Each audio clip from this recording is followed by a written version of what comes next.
Периодтағы трендтер бұл элементтердің әртүрлі ерекшеліктерін бейнелейтін периодтық жүйедегі кездесетін заңдылықтар. Негізгі периодтық трендтерге осылар кіреді. Бұл атом радиусы, электротерістілік, иондану энергиясы, балқу және қайнау температурасы мен металдық қасиетінің сипаты. Атом радиусы бұл ядродан атомның соңғы электрондық қабатына дейінгі қашықтық. Кестеде ол қалай өзгереді? Яғни, период бойынша солдан оңға дейін ол кемиді.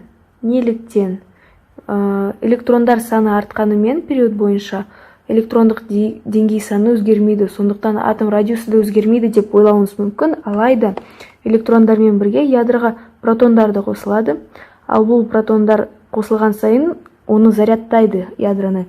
Демек енді ядро электрондарды, соңғы қабатындағы электрондарды күштірек тартады да арасындағы арақашықтықты азайтады.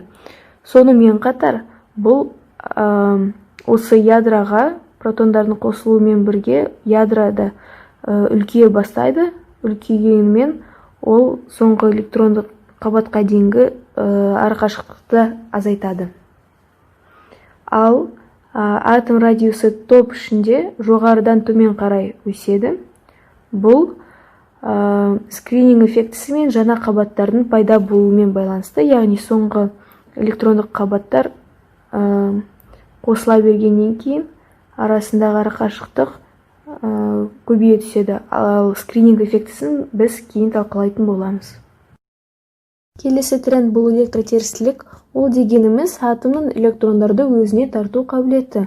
Оны есептеудің стандартталған әдісі жоқ, бірақ электротерістілікті саны анықтаудың ең көп тараған масштабы бұл Полинг шкаласын қолдану, және де ондағы ақпараттарға сүйенетін болсақ, фтор ол электротерістілігі ең жоғары элемент болып табылады, яғни 3,198 Полинг бірлікке ие. Ал енді кестеге назар аударатын болсақ, бұл жерде ол қалай өзгереді? Яғни электротерістілік период бойынша солдан оңға дейін өседі. Неліктен? Себебі көптеген атомдар октет ережесіне сәйкес өздерінің сыртқы қабатын электрондармен толтыруға ұмтылады. Ал бұл жерде өзіміз көріп отырғанымыздай периодтық жүйедегі сол жақта орналасқан элементтер үшін өзінің соңғы электрондық деңгейдегі электрондарды беру оңайырақ, өйткені олар бастапқыда бұл электрондық деңгейде электрондар саны аз болып келеді, және де оларды толтырудан көрі жоғалтуға энергия аз кетеді.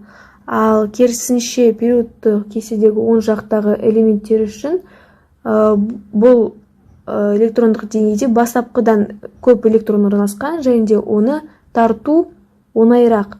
Сол себепті бұл жерде период бойынша оң жаққа қарай элементтердің электротерістілігі жоғары, яғни өзіне тарту қабілеті электрондардың жоғары электрондарды.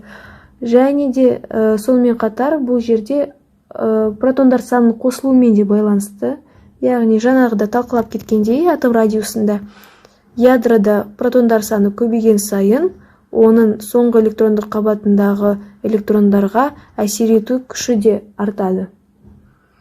Ал енді топ бойынша қарайтын болсақ, ол жоғарыдан төмен қарай электротерістілік төмендейді. Себебі период сайын, яғни оларға электрондық деңгей, бұл ядро болса, оларға электрондық деңгей қосыла түседі де атом радиусы оларда арта бастайды. Артқандықтан бұл жерде ядроның соңғы электрондық қабатқа деген әсер ететін күші төмендейді, яғни өзіне тарту қиын болады. Сонымен бірге бұл скрининг эффектісіне де байланысты. Ал скрининг эффектісі дегеніміз бұл мысалы осы ядроның соңғы электрондық қабатына әсер ету үшін ол ішіндегі, яғни электрондық деңгейдегі орналасқан электрондардан өту керек.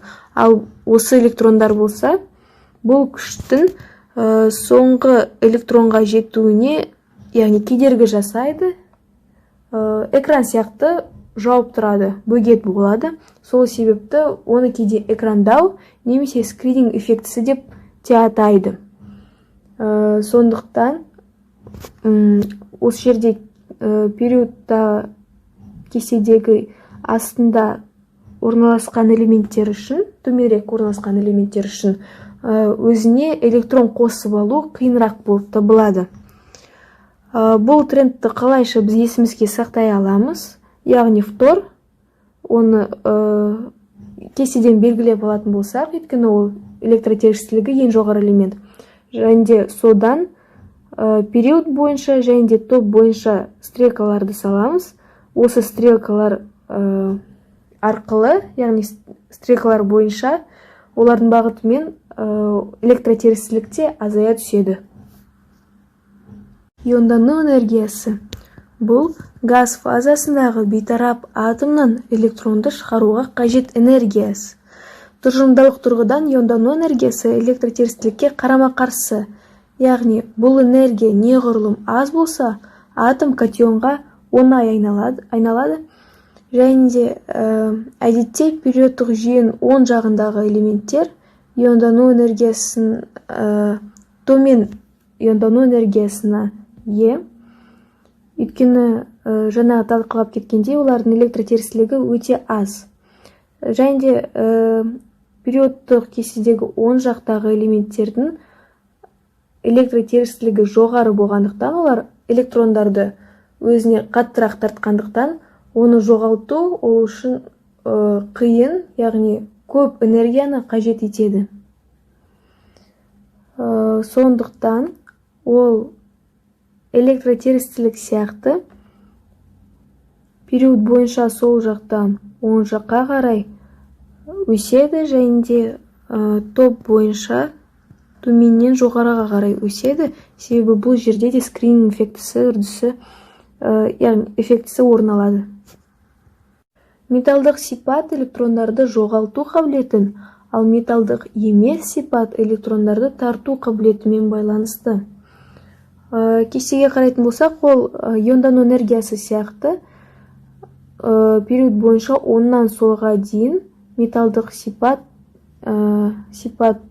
өседі, ал топ бойынша ол жоғарыдан төмен қарай өседі. Неліктен? Себебі бұл жерде топ бойынша атом радиусы көбейеді, және де скрининг эффектісі көбірек байқалады.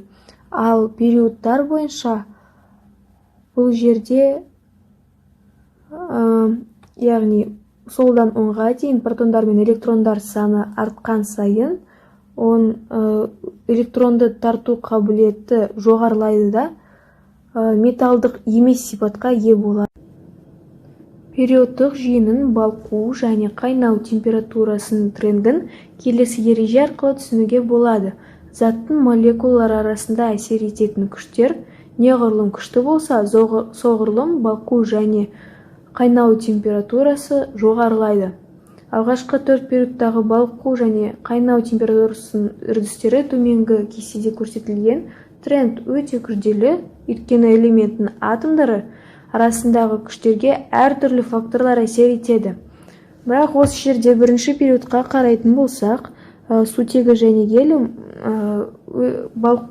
гелиумның балқу және қайнау температуралары өте төмен, себебі олардың молекулалар арасындағы күштер өте әлсіз, және де бұл байланысты үзу үшін өте аз энергия қажет.